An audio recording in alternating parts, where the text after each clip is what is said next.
For millennia, man has reached for the heavens. Even as they seek understanding, Earth's inhabitants look to emulate their celestial vision. Their efforts dot the globe. For thousands of years, the largest structures on Earth were pyramids. One of the few clues that remain is an ancient map. A map that was carefully redrawn and passed down from generation to generation. Through infrared photography, through X-ray photography, we now feel that we, for the first time, are seeing the mappa as it was painted and imagined almost 500 years ago. The map contains a mystery, the likeness of one of the largest stepped pyramids in the world. A pyramid that remains to be revealed as it awaits the day when it will be official. Of indigenous religious writings and idols is the map of Cuauhtinchan. Of the 4 discovered maps there, the map of Cuauhtinchan number 2, estimated to have been painted 430 years ago, is the most telling. This map, hidden in a monastery, Enrique Orozco, was something of a surprise. Documents of this antiquity seldom age well, but the dry climate of the Puebla Valley was instrumental in their survival. Even more surprising was the nature of the documents themselves.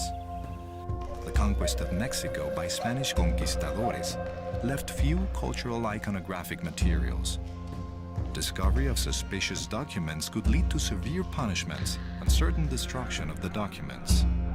But a note from an 1877 archive inventory mentioned a file of documents that were very old and todo inútil, completely useless. However, the note continues, it was decided that the maps should be saved because they were old. Somehow, the maps had slipped past the scrutiny of overzealous priests and the black market web of relic stealers, the fate of an estimated 90% of Mesoamerican artifacts. Infrared and X-ray photography, the map has been digitally restored and authenticated, revealing a series of layers, images that have yet to be completely interpreted. Created approximately 450 years ago, it was declared a monumento histórico, a historical monument, in 1963 by INAH, Mexico's National Institute of Anthropology and History. The map is now housed in the Amparo Museum in Puebla. It tells the story of creation, the farmers and city dwellers working together to form a community. Through sacrifices, myths, and encounters with gods, the map depicts the story of Puebla ancestors founding their town. The story ends on the right side of the map, an expansive space more ordered and organized like a map.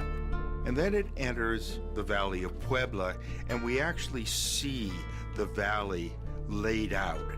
I have stood on mountaintops and looked at hills that are portrayed in the map and see that outline precisely on the landscape. The map of Cuauhtinchan number 2, or MC2, merges history and myth with a relationship to the cosmos playing a central role as we trace the journey from the place of origin to the sacred city of Cholula and to their eventual land of inheritance, Cuauhtinchan.